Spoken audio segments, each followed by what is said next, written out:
morning, everyone. Kaseledia. The traditional leaders of this land, President of the Federated States of Micronesia, His Excellency David Manuel, the Governor of the State of Pohnpei, Honorable Marcelo Peterson, to the Chair of the Foreign Fisheries Committee Ministerial Meeting, the Minister from the Cook Islands, Honorable Tupou-Roosen, Honorable Ministers of the Pacific Islands Foreign Fisheries Agency,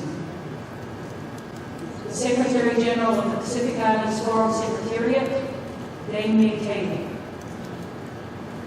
the Executive Director of the WCPFC, Mr. Feleti Teo, and the former WCPFC Commission Chair, Ms. Ria Moss Christian, to the Executive Director of the PNA Office, our colleague and friend, Ludwig Kamuru, and the Ambassadors of the Diplomatic Corps of the FFA, heads of delegations and officials, the representatives of observers, friends.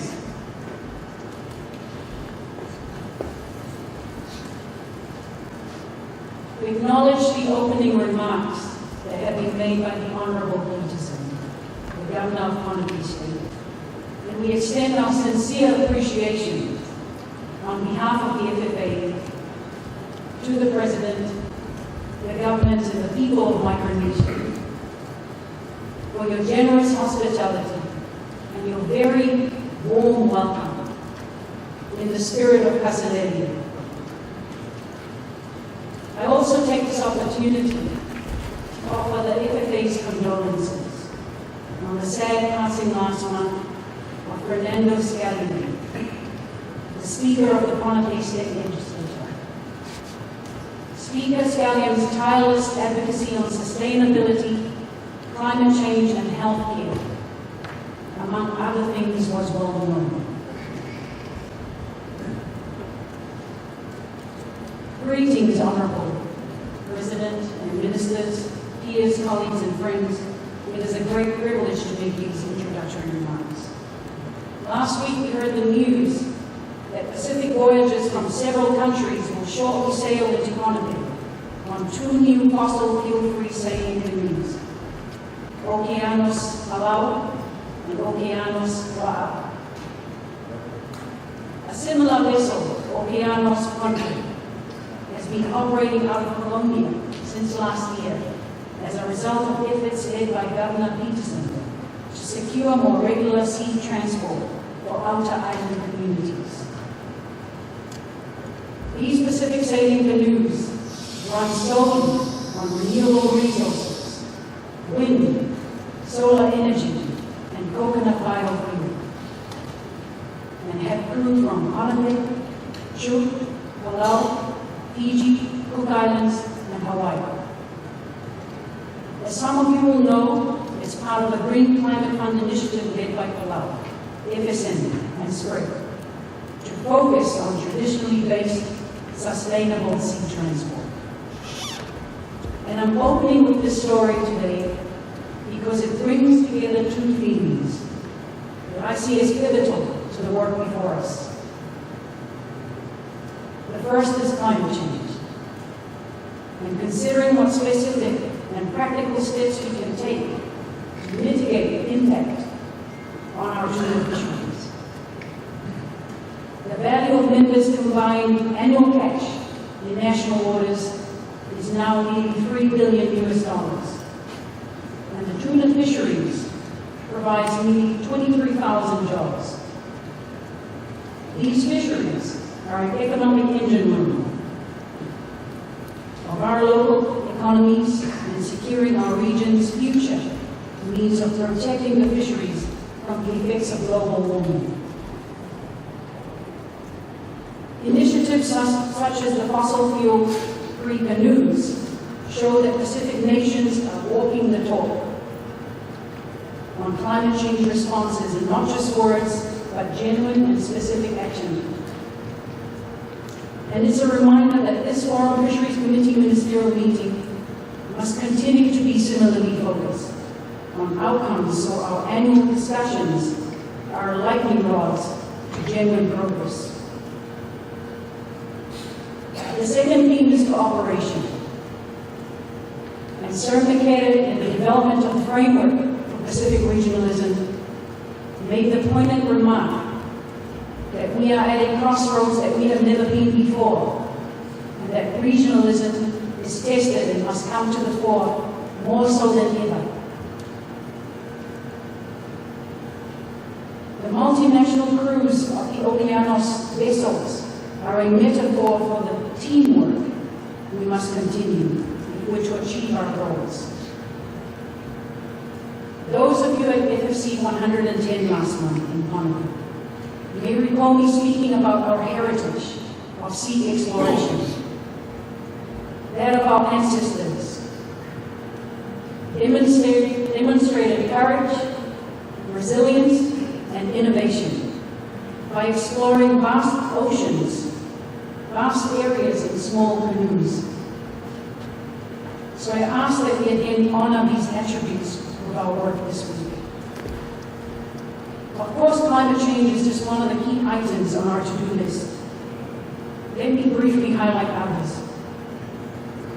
Firstly, the new FFA strategic plan, 2020 to 2025, to direct the work of the FFA over the subsequent 5 years.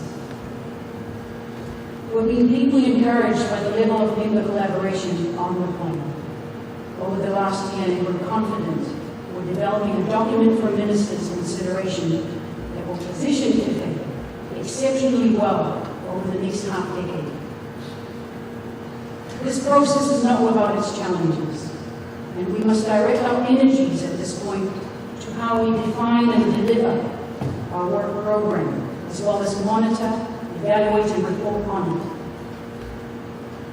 Finalizing a new regional longline strategy is also a priority to underpin stronger engagement, stronger management of our longline fisheries, particularly on the high seas, as well as improve profitability for our Pacific Island longline operations. Leaders have directed that we must make the longline fishery more economically viable and improve the prospects for meaningful participation by our domestic fleets. And your Secretariat is focused on building a pathway with you to delivering on that strategy. The Regional Longline Strategy workshop held last month during FFC 110 consolidated our thinking on a mutually supportive strategy and identified key actions. And more work was done after the meeting, and we look forward to your consideration, ministers, of this important strategy. Longlining is a challenge, and some steps on the road to a strategy could be hard won, but we firmly believe that consensus is within our reach.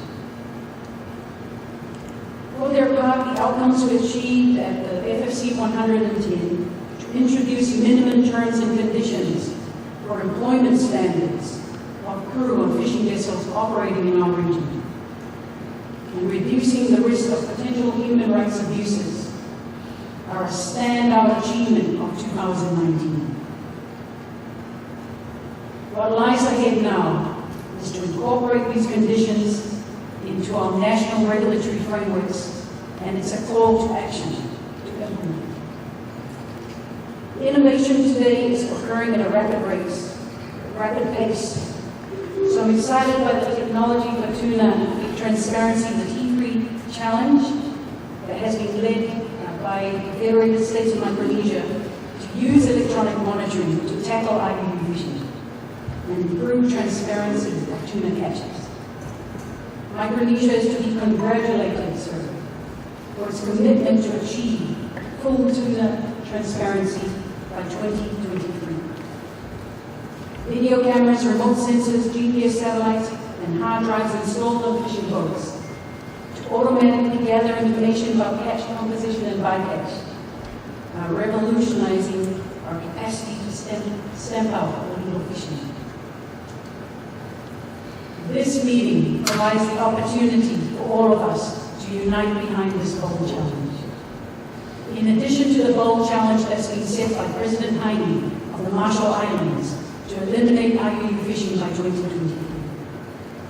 And finally, in terms of our priorities for WCFC in Port Moresby at the end of this year, we're now just 5 months away from that annual meeting.